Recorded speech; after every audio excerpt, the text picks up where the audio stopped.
الصابرین، اے ایمان والو تم صبر اور نماز کے ذریعے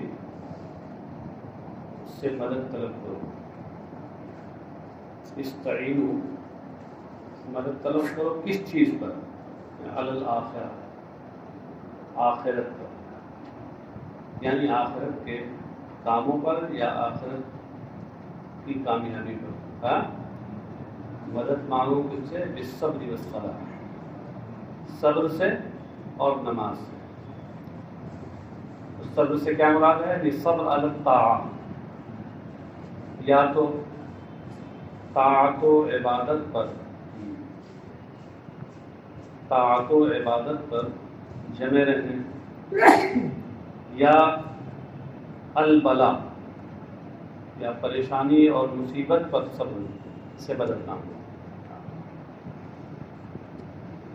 والصلاۃ، اور نماز سے مدد مانگو. تو اب جب یہاں صبر کو عام کر دیا کہ صبر سے مراد صبر علی الطاعہ ہے، تو اس میں نماز بھی تو آ گئی. تو یہ کہتے ہیں کہ خصھا، تو اس کا یہ سوال ہوگا کہ پھر اس کو دوبارہ کیوں ذکر کیا؟ پہلے خصھا بالذکر لتکررھا وعظمھا. نماز اگرچہ صبر کے ضمن میں آ گئی تھی، لیکن اس کو خصوصیت کے ساتھ پھر ذکر کیا، اس کے بار بار آنے اور اس کے عظیم ہونے کی وجہ سے. بار بار آنے اور عظیم ہونے کا دو معنی ہیں. ایک تو بازمت ہونے کی وجہ سے، اور ایک وہ معنی جس کی جانب آپ کے محشی نے اشارہ کیا ہے، عظمھا اے ثقلھا علی النفس، نفس پر گراں ہونے کی وجہ سے. کیونکہ یہ نفس پر گراں ہوتی ہے اس کی ادائیگی، خاص طور سے جب جماعت چھوٹ جائے تو آپ دیکھیے اور گراں معلوم ہوتی ہے، اور جماعت کے ساتھ پڑھتے رہیے تو وہ گرانی نسبتاً نہ کے برابر ہے. اس لیے ہمارے بعض بزرگوں نے فرمایا کہ اگر نماز کا تمہیں پابند بننا ہے تو جماعت کے پابند بنو. ہاں، اور شاید یہی وجہ ہے کہ حضور مفتی اعظم ہند فرمایا کرتے تھے کہ اس زمانے میں سب سے بڑا متقی وہ ہے جو نماز با جماعت کا پابند ہو. ہاں، یہ کوئی معمولی چیز نہیں ہے جماعت کی پابندی. خیر، بعض حضرات نے یہاں پر یہ تفسیر بھی کی ہے کہ صبر سے مراد انہوں نے روزہ اور صلاۃ سے مراد نماز لی. تو کہا کہ تم مدد مانگو روزے اور نماز. یہ کرتے ہیں. ان اللہ مع الصابرین، یقیناً اللہ صبر کرنے والوں کے ساتھ ہے. ظاہر سے یہ سمجھ میں آتا ہے کہ مع کے لفظ سے یہ مصاحبت جسمانی ہوگی، جبکہ اللہ تبارک و تعالیٰ جسم و جسمانیات سے پاک ہے. تو اس لیے مفسر نے ایک لفظ بڑھا کر کے اس کے معنی مراد کی جانب اشارہ کیا. ان اللہ مع الصابرین بالعون، کہ اللہ تبارک و تعالیٰ مدد کے ذریعے صبر کرنے والوں کے ساتھ، یعنی اللہ کی مدد یہ صبر کرنے والوں کے ساتھ. ایک صاحب پڑھ رہے تھے تو اس کو بالغنا پڑھ دیا. اگر بالغنا اس کو پڑھیں گے تو پھر ظاہر سی بات ہے کیا حال ہوگا. تو اس طرح کے لطیفے ہو جاتے ہیں. ولا تقولوا لمن يقتل في سبيل الله. جی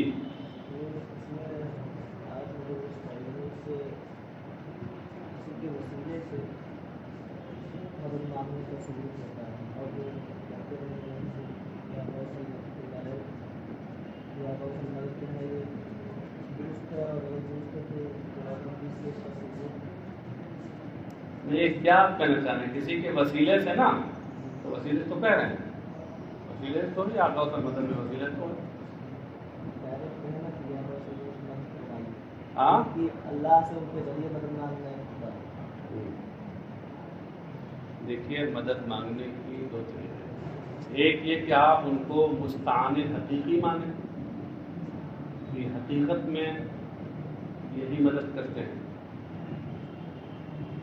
تو یہ غوث کیا نبی اور رسول کے لیے بھی نہیں، سید الانبیاء کے لیے بھی نہیں، اس میں کیونکہ حقیقی معین و مددگار تو اللہ ہے. اور اگر آپ یہ مانیں کہ اللہ تبارک و تعالیٰ نے ان پر اپنا خاص فضل فرمایا اور انہیں اپنے بندوں کی مدد کرنے کی قوت اور طاقت عطا فرمائی، تو اللہ کے اس وصف کے یہ مظہر ہے. اگر اس نیت سے آپ کرتے ہیں تو بالکل بلا شبہ جائز ہے. یہ ایسے ہی جائز ہے جیسے دیکھنے میں آپ کا اپنی آنکھ سے بدل دینا، آنکھ کمزور ہو جائے تو چشمہ لگا کے بدل دینا، سمجھے ہے نا. اس کے لیے تو آپ کسی قرآن حدیث کو نہیں تلاش کرتے ہیں، وہ جو منکرین وہ بھی نہیں کرتے ہیں. تو ان سے اگر کوئی امداد کرتا ہے تو اس سے کہیے کہ چشمے کی سے مدد مانگنے کے لیے آپ قرآن حدیث کی جو آیتیں اور حدیثیں پیش کریں گے وہی ہماری طرف سے آپ کے لیے زیادہ سمجھ گئے. بس وہی ہے اللہ کو مستعان حقیقی سمجھتے ہوئے اور اس کے نیک بندوں کو یا نیک اعمال کو اگر مظہر سمجھیں اس کی مدد اور مدد مانگے تو درست ہے. ورنہ آپ یہ بتائیے کہ صبر سے مدد مانگنا اور نماز سے مدد مانگنا یہ کیا اللہ سے مدد مانگنا ہے؟ صبر و نماز اللہ ہے. ہاں یہاں بھی تو غیر اللہ کی مدد ہے. ہاں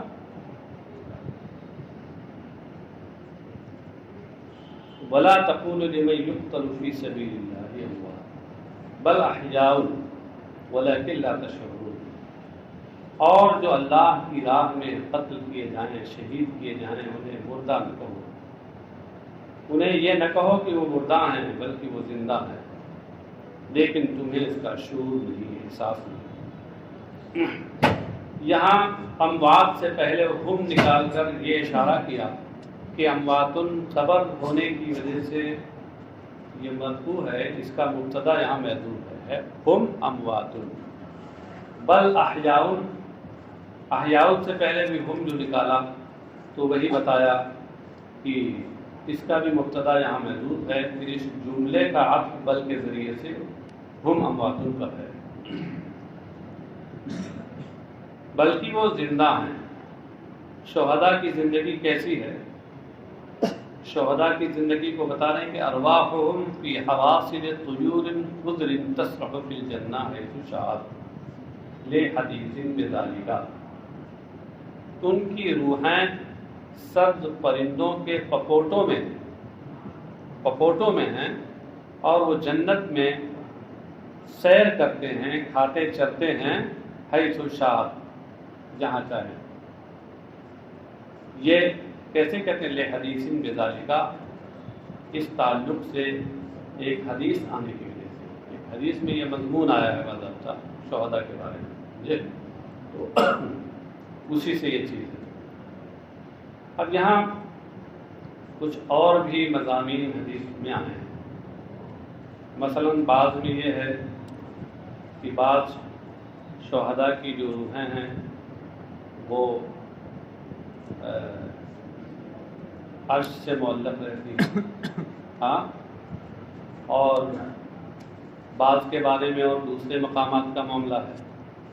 تو یہ سمجھیے کہ شہداء کی جو یہ زندگی ہے یہ ان کی زندگی عام لوگوں کی زندگی سے زیادہ، مرنے کے بعد جو عام لوگوں کی زندگی ہوتی ہے برزخی زندگی، اس سے زیادہ طویل اور مضبوط ہوتی ہے.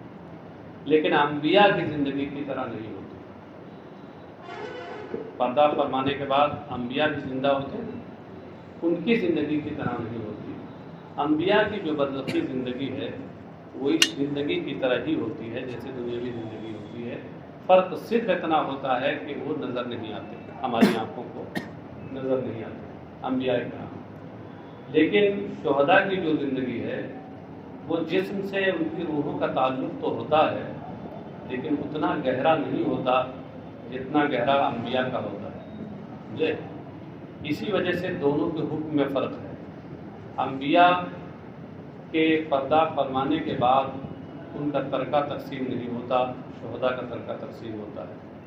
انبیاء کرام کی ازواج کے لیے یہ جائز نہیں کہ کسی اور سے نکاح کریں، شہداء کی ازواج نکاح کر سکتی ہیں، جائز ہے، سمجھے؟ ہاں، یہ فرق ہے دونوں۔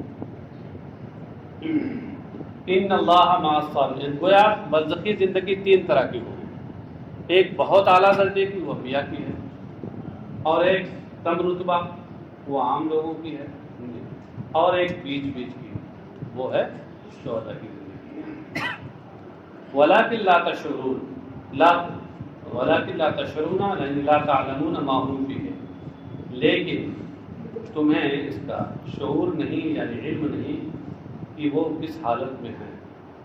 وَلَنَبْلُوَنَّكُمْ بِشَيْءٍ مِّنَ الْخَوْفِ وَالْجُوعِ وَنَقْصٍ مِّنَ الْأَمْوَالِ وَالْأَنفُسِ وَالثَّمَرَاتِ، اللہ تعالیٰ فرماتا ہے اور ضرور ہم تمہیں آزمائیں گے کچھ خوف سے، والجوعی کچھ بھوک سے، ونقص من الاموال والانفس والثمرات اور کچھ مال، جان اور پھلوں کی کمی سے۔ یہ کہتے ہیں من الخوف، خوف سے آزمائیں گے یعنی دشمن کے خوف سے، والجوع بھوک سے آزمائیں گے یعنی قحط سالی سے، ونقص من الاموال اور مالوں کی کچھ کمی سے۔ مال کی جو کمی ہوگی یہ کیسے ہوگی؟ بالہلاک، مال کی تباہی کے ذریعے مال کی کمی ہوگی۔ نیچے محشی نے اس کو واضح کیا ہے، بموت المواشی والسرق والحرق، جیسے مویشی ہوں، مال کبھی مویشی کے شکل میں ہوتا ہے، جانوروں کی شکل میں، ان کی موت ہو جائے، اور کبھی اور یا وہ چوری ہو جائے۔ چوری کا تعلق سب سے ہے، چاہے وہ جاندار مال ہو یا غیر جاندار مال ہو، والحرق یا جل جائیں، اس کا بھی تعلق دونوں سے۔ بہرحال یہ کہ جامع لفظ وہی ہے جو امام سیوطی نے ہلاک یہاں فرما دیا۔ والانفسی اور جانوں کی کچھ کمی سے۔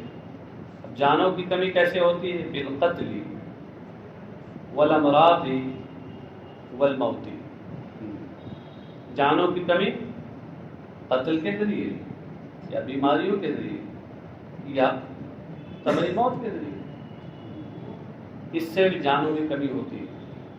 اس سے ہم آزمائیں گے یعنی تم میں سے کچھ قتل کیے جائیں گے، یا وہ بیماریوں میں مبتلا ہوں گے، یا طبعی موت مریں گے، اور ان کی تمہیں زیادہ ضرورت ہوگی، تو اس طرح جانوں کی کمی سے بھی تمہیں آزمائیں گے۔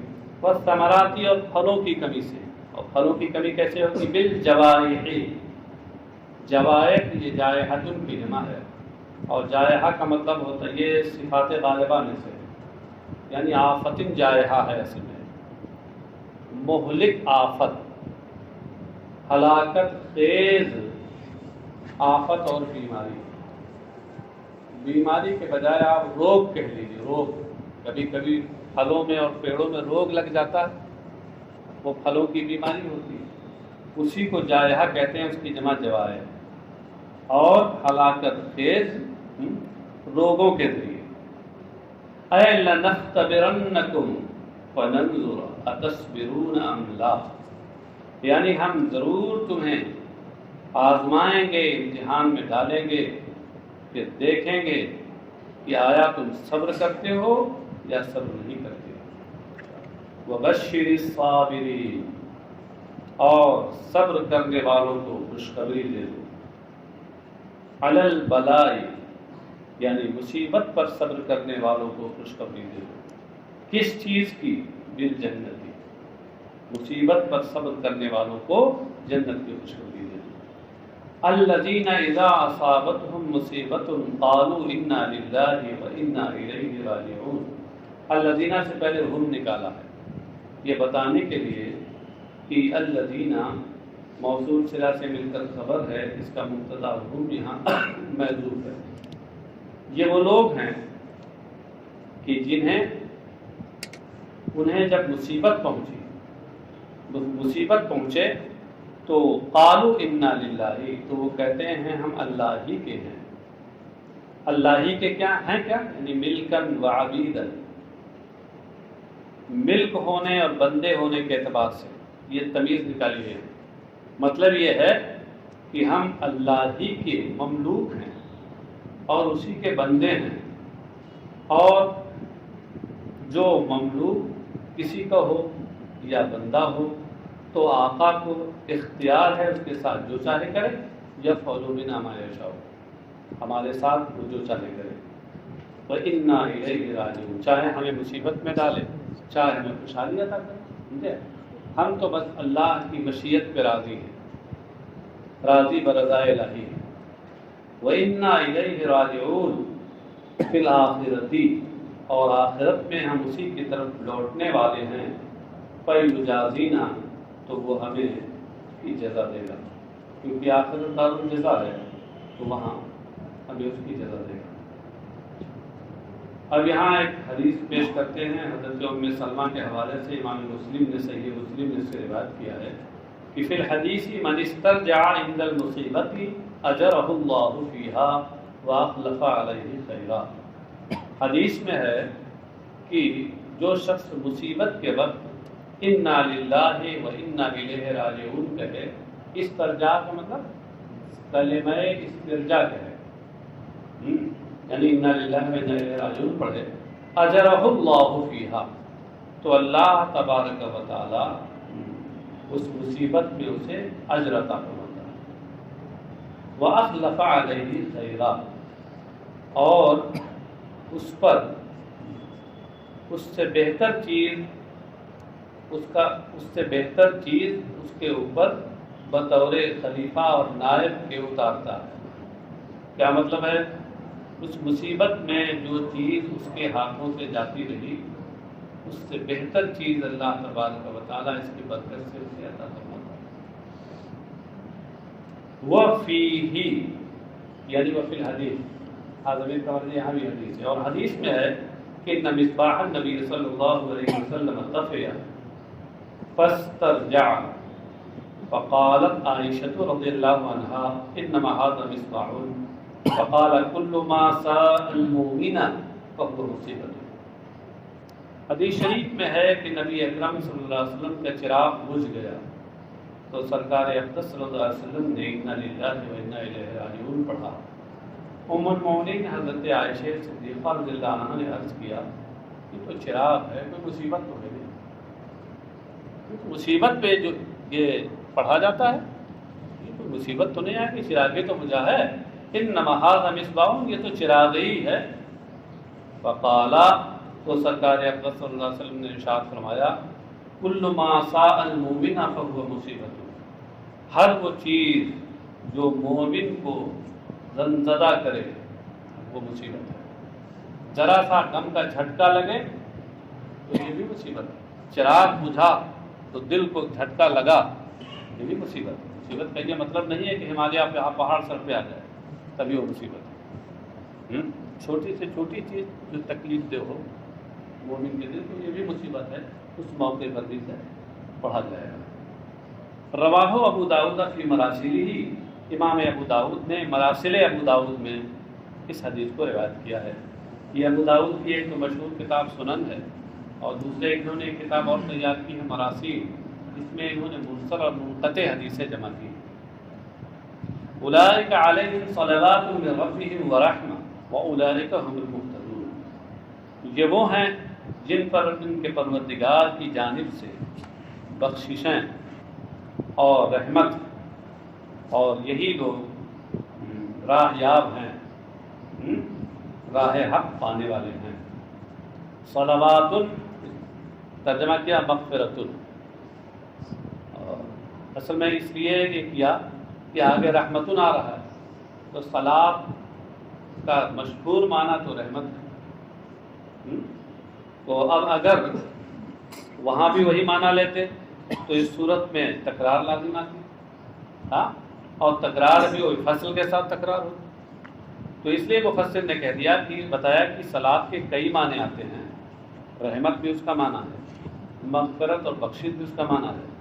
یہاں پر صلوات سے رحمت کے علاوہ والا معنی یعنی مغفرت مراد ہے۔ ورحمت یعنی نعمت، تو یہ وہ ہیں جن پر اللہ کی جانب سے بخشش، اور رحمت یعنی اس کی نعمت.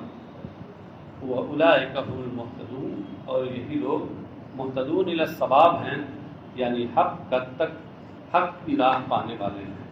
ان الصفا والمروة من شعائر اللہ فمن حج البيت أو اعتمر فلا جناح عليه أن يطوف بهما ومن تطوع خيرا فإن الله شاكر عليم. یقیناً صفا اور مروہ اللہ کی نشانیوں میں سے ہیں. صفا اور مروہ بتانے جبلان بمکہ، مکہ شریف میں 2 پہاڑ ہیں. یہ بالکل کعبہ شریف سے مشرق جانب مشرق بالکل قریب ہیں. اب تو بہت عمارت بن گئی ہے. صفا یہ دکن طرف ہے اور مروہ یہ اتر طرف ہے. صفا سے سعی کا آغاز ہوتا ہے.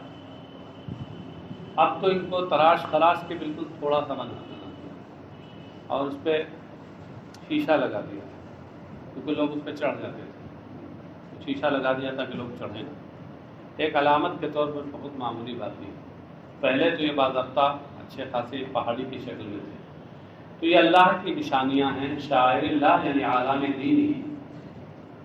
تو شاعر کو بتا رہے ہیں جمع شعیرہ، یہ شعیرہ کی جمع ہے، اور شعیرہ کا معنی علامت اور علم ہوتا ہے. تو شاعر کا معنی علام ہوا.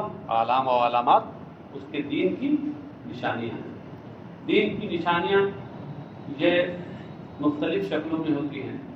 عبادت کی شکل میں بھی شاعر اللہ ہوتے ہیں، اور اس کے ساتھ ساتھ کچھ شخصیات کی شکل میں بھی ہوتے ہیں، اور کبھی کبھی کچھ ان کے علاوہ چیزوں محسوس چیزیں جو ہیں ان کے شکل میں بھی ہوتے ہیں، مختلف شکلیں ہوتی ہیں. فمن حج البیت أو اعتمر فلا جناح علیہ ان یطوف، تو جو بیت اللہ کا حج کرے یا عمرہ کرے فلا جناح علیہ ان یطوف، تو کوئی گناہ نہیں اس پر کہ وہ ان کا طواف کرے. وہ حج البیت آگے تمنا کی تفسیر میں کہتے ہیں تلبس بالحج اب العمرہ، وہی ترجمہ ہوا جو ہم نے بھی کیا ہے. تلبس بالحج کے مطلب حج کیا اور تلبس بالعمرہ کے مطلب عمرہ کیا. اصلهما القصد والزیارت، اور ان دونوں کا اصلی یعنی وضعی معنی لغوی معنی قصد اور زیارت ہے. یہ لفظ و نشر مرتب کے طریقے پر ہے. حج کا معنی قصد ہے اور عمرہ کا معنی اعتماد کا معنی زیارت ہے، لغوی معنی. ہاں، اور اصطلاح میں ایک خاص عبادت کچھ افعال کے مجموعے کا نام ہے. جیسے عمرہ یہ تو نیت کے ساتھ احرام باندھنا، طواف بیت اللہ کرنا اور سعی کرنا، بس اسی کے مجموعے کا نام عمرہ. بھائی یہ 3 چیزیں ہیں اس میں، یعنی احرام باندھنا، کعبہ شریف کا طواف کرنا اور صفا مروہ کی سعی کرنا، عمرہ ہو گیا. اور حج میں کیا ہے؟ 3 چیزیں ہیں. فرض ہیں، باقی بہت سے واجبات ہیں اور کچھ سنتیں بھی ہیں. فرض کیا ہے؟ ایک تو آپ کا احرام باندھنا، پھر اس کے ساتھ ساتھ وقوف عرفات 9 کو، عرفات کے میدان میں 9 کو ٹھہرنا، اور پھر بیت اللہ شریف کا طواف زیارت. سمجھتے ہیں؟ یہ فرض ہیں. باقی اور چیزیں جو ہیں وہ واجب ہیں، جیسے صحیح وقت کرنا ہے، اس کی تفصیلات آپ کتاب الحج میں دیکھیں. یطوف اصل میں یتطوف تھا باب تفاعل سے، اور آپ لوگ تو صرف کے ماہر ہیں. آپ جانتے ہیں کہ باب تفاعل میں جب پا کلمہ تو ہو تو تائے تفاعل کو اسی کا ہم جنس کر کے اس میں ادغام کر دیتے ہیں. تو اس طریقے سے ہو گیا یطوف. کہتے ہیں کہ یہ ادغام تائے فلسطین بالتا، اس میں دراصل تا کا ادغام تا میں ہے. تو ان کا طواف کرو. طواف کا لفظی معنی ہوتا ہے گھومنا، کسی کے راؤنڈ لگانا، لیکن یہاں یہ تو ہوتا نہیں ہے. صفا مروہ میں یہاں تو سعی ہوتی ہے، دونوں کے درمیان آنا جانا ہوتا ہے. تو اس لیے مفہوم بتا رہے ہیں ان یطوف کا مطلب ہے بان یسعى بینہما سبعا، اس طور پر ان دونوں کے درمیان 7 بار سعی کرے. نازلت یہ آیت کریمہ جو نازل ہوئی جس میں صفا اور مروہ کو اللہ کی نشانی قرار دے کر کے اور حج کرنے اور عمرہ کرنے والوں کو یہ کہا گیا کہ آپ طواف کریں. تو یہ اس کی شان نزول بتا رہے ہیں کہ نزلت لما کرہ المسلمون ذالک. یہ آیت اس وقت نازل ہوئی جب مسلمانوں نے اس عمل کو ناپسند کیا. کیوں ناپسند کیا؟ لأن اہل الجاہلیۃ کانوا یطوفون بہما وعلیہما صنمان یمسحونہما. اس لیے کہ زمانے جاہلیت کے لوگ ان دونوں کا طواف کیا کرتے تھے، صفا و مروہ کا، اور ان پر 2 بت تھے، ان میں ایک کا نام اساف تھا، دوسرے کا نام نائلہ تھا. ان کو 2 بتوں کو یہ چھوا کرتے تھے، عبادت اور بندگی کی نیت سے تبرکاً چھوا کرتے تھے. وعن ابن عباس ان السعی غیر فرض. اب یہاں سے کہ سعی کا حکم کیا ہے اس کے بارے میں فقہا کا اختلاف بتا رہے ہیں. حضرت عبداللہ ابن عباس رضی اللہ عنہما سے روایت ہے کہ سعی ان السعی غیر فرض، سعی یہ فرض نہیں ہے، سعی فرض نہیں ہے. امام احمد کی ایک روایت سے بھی یہی معلوم ہوتا ہے کہ سعی ان کے نزدیک فرض نہیں ہے، صرف اور صرف بس اس کی حیثیت مستحب یا مباح کی ہے. کہتے دلیل کیا ہے؟ لما افادہ رفع الاسم من التخییر، اس تخییر کی وجہ سے کہ جس کا فائدہ رفع اسم نے دیا. اصل میں یہاں کیا ہے کہ جو بیت اللہ کا حج کرے یا عمرہ کرے تو اس پر کوئی گناہ نہیں کہ ان دونوں کا طواف کرے، کوئی گناہ نہیں. تو طواف کرنے میں رفع اسم کر دی، گناہ نہیں، گناہ مرتفع، گناہ نہیں. اس کا مطلب کیا ہے؟ جائز ہے، صحیح. تو اس طرح کی تعبیر سے فرضیت کا ثبوت نہیں ہوتا، اباحت کا ثبوت ہوتا. اس لیے وہ کہتے ہیں کہ یہاں تخییر اور اباحت کا ثبوت ہے، بس یہ ان کا موقف ہے. وقال الشافعی وغیرہ رکن. امام شافعی اور ان کے علاوہ نے کہا، علاوہ میں امام اعظم نہیں ہے، سمجھے؟ امام شافعی، امام احمد بن حنبل کا قول مشہور اور امام مالک، ان کے نزدیک یہ سعی فرض ہے، رکن ہے. بات سمجھے؟ ہاں. اور یہ کہتے ہیں کہ وبین صلی اللہ علیہ وسلم وجوبہ بقولہ ان اللہ كتب علیکم السعی رواہ البیہقی وغیرہ. اور نبی اکرم صلی اللہ علیہ وسلم نے اس کی فرضیت اپنے قول ان اللہ كتب علیکم السعی سے بیان فرمائی ہے کہ اللہ نے تمہارے اوپر سعی کو فرض کیا ہے. یہ وجوب کا ترجمہ میں فرضیت کر رہا ہوں، ایک تو اس وجہ سے کہ امام شافعی کے ہاں واجب کوئی الگ درجہ نہیں، فرض ہے یا غیر فرض، اس لیے واجب ان کے ہاں فرضی میں جاتا ہے، سمجھے؟ اور پھر دوسری اس کی دلیل یہ ہے کہ خود اسی تفسیر جلالین کے دوسرے نسخے میں وجوبہ کے بجائے فرضیتہ ہے. اس سے ظاہر ہو گیا کہ وجوب سے مراد یہاں فرض ہے.